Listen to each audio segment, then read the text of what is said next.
Au Sénégal, le système alimentaire intrinsèquement lié à l'agriculture connaît une dynamique nouvelle avec l'arrivée croissante des jeunes entrepreneurs. Dans le bassin arachidier dans la région de Kaolack, des agripreneurs, majoritairement des femmes, accompagnés par le PAM, le Programme alimentaire mondial, se sont organisés en producteurs, transformateurs de produits agricoles et éleveurs pour relever le défi et saisir les opportunités. C'est le dossier de Wari.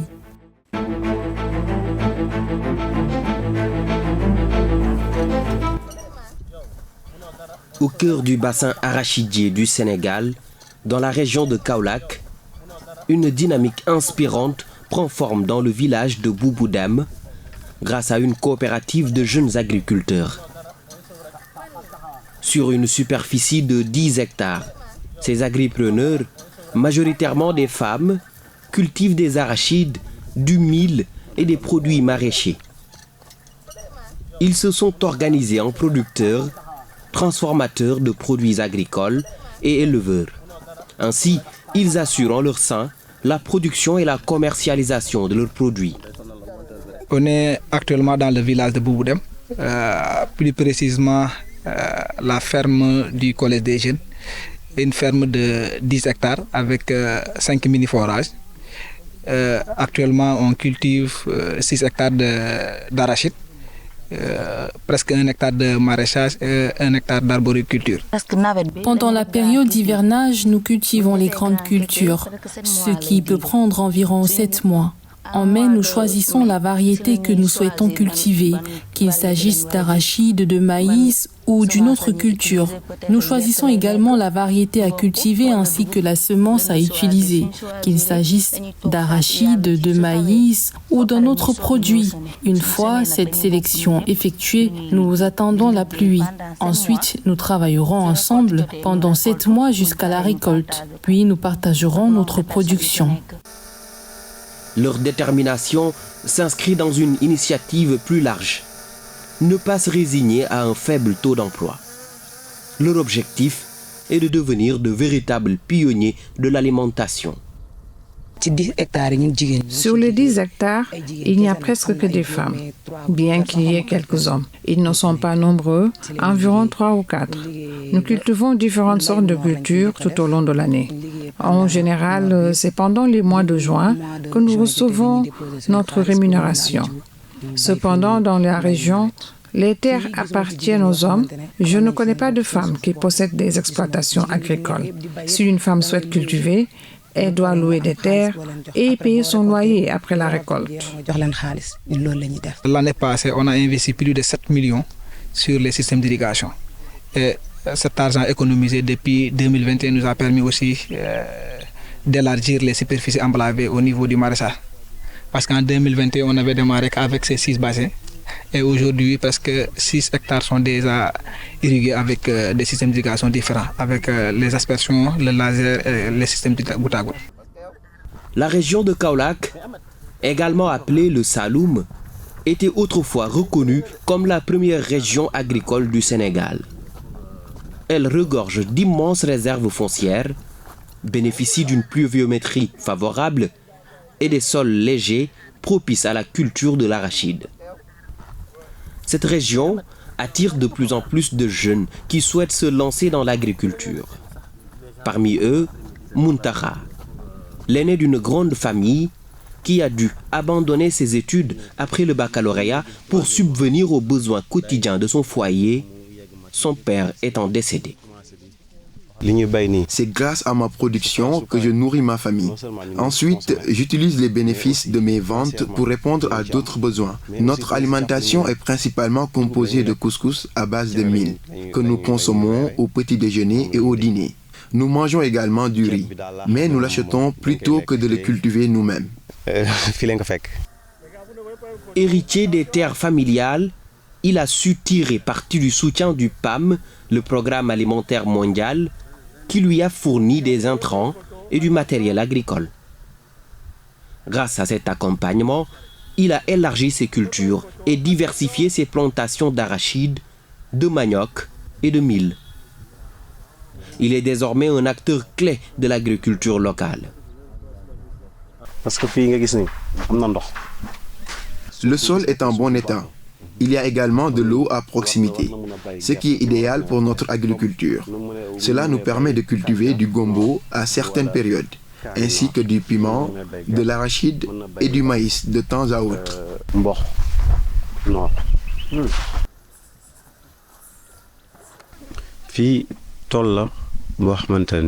Ce champ est celui que je cultive tout au long de l'année, tant en saison des pluies qu'en contre-saison.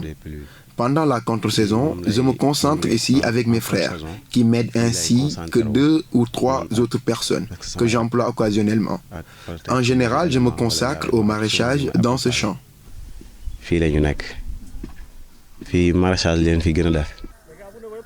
Le système alimentaire est étroitement lié à l'agriculture, laquelle dépend de la stabilité des conditions naturelles.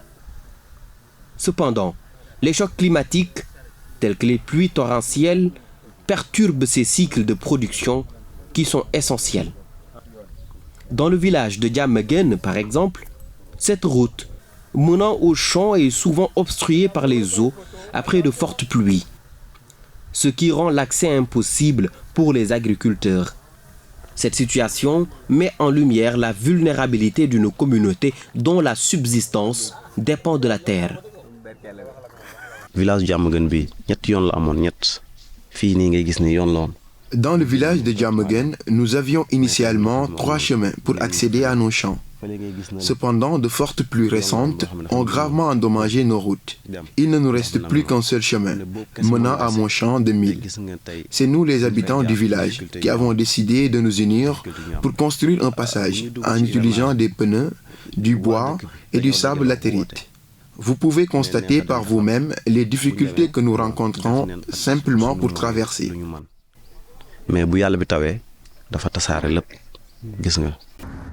Dans le cadre du projet Salouma, le PAM, le Programme alimentaire mondial, s'est associé à des organisations paysannes et à d'autres organisations à but non lucratif pour dynamiser le secteur agricole sénégalais en mobilisant la jeunesse. En facilitant la formalisation des activités et en créant des liens directs avec le marché, Salouma transforme les défis agricoles en opportunités économiques. Dans le cadre du projet Salouma, le réseau est l'organisation qui met en œuvre le projet au niveau du terrain. Donc, c'est lui qui exécute, qui fait les renforcements de capacité, la distribution des kits d'accompagnement de ses membres et le suivi de ses bénéficiaires. Voilà. Donc, d'abord, on fait les renforcements de capacité. L'année dernière, en matière d'agriculture, on a formé 1000 jeunes âgés de 18 à 35 ans, dont 70% de jeunes femmes. On les a formés dans les techniques, dans les bonnes pratiques, les techniques et bonnes pratiques agricoles. On a formé 1500 pour ceux qui font l'élevage, c'est-à-dire l'embauche ovine, bovine et l'aviculture. Et on a formé aussi 130 dans la transformation. Destiné aux jeunes agriculteurs et agricultrices âgés de 18 à 35 ans, ce projet leur offre un large éventail de soutien, allant de la formation pratique à l'accès à des outils numériques en passant par la distribution de kits agricoles adaptés.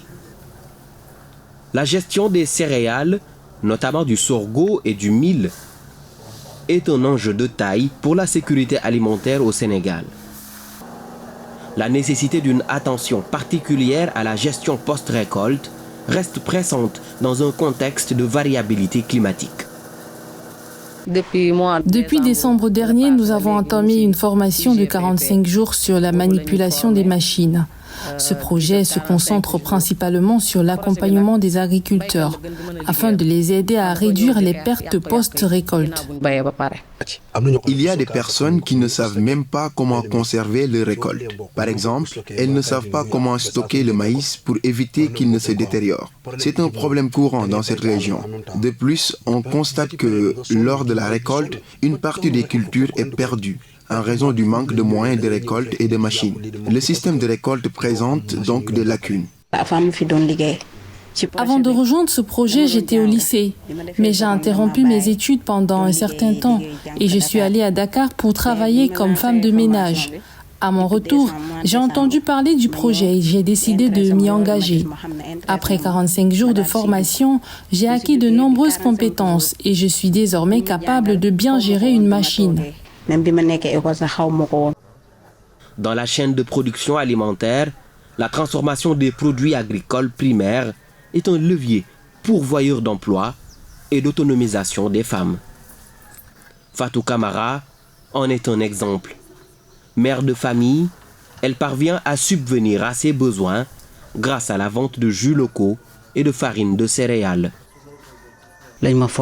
J'ai été formée à la transformation de matières premières en céréales et en jus. À l'issue de la formation, le Programme alimentaire mondial et ses partenaires nous ont fourni des kits de matériel pour nous aider à démarrer nos activités. C'est ainsi que j'ai lancé mon entreprise.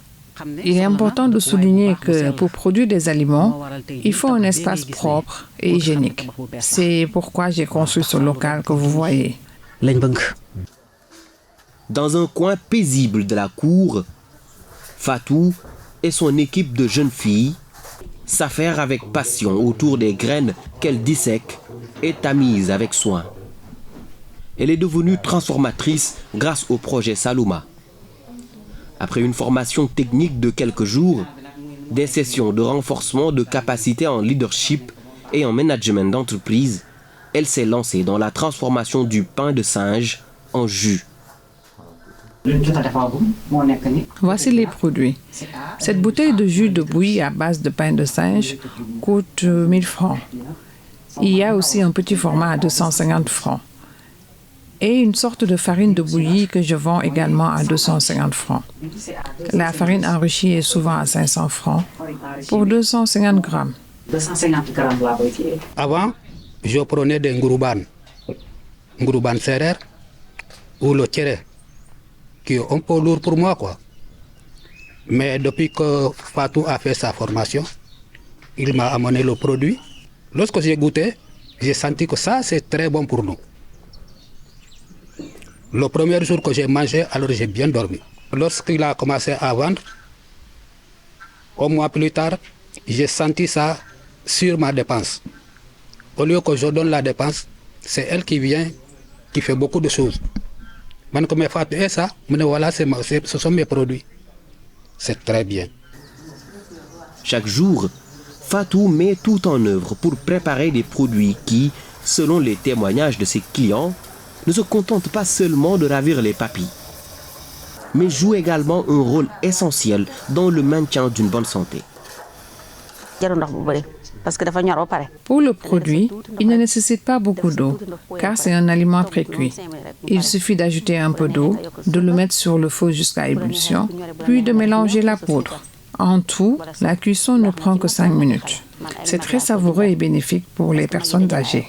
Personnellement, je l'achète pour ma mère, car elle ne prend pas les aliments salés le soir. L'engagement de Fatou en faveur d'une alimentation saine et de qualité se manifeste à chaque étape de son travail, avec une attention particulière portée aux besoins nutritionnels des enfants et des personnes âgées, qui sont souvent les plus vulnérables. C'est vraiment délicieux. J'en mange tout le temps. Oui, il faut absolument en manger. C'est excellent. Les systèmes alimentaires englobent un ensemble d'activités interdépendantes, allant de la production à la consommation, en passant par la transformation et la distribution des produits alimentaires. Au Sénégal, cette chaîne de valeur est souvent entravée par des infrastructures insuffisantes et un manque de coordination entre les différents acteurs.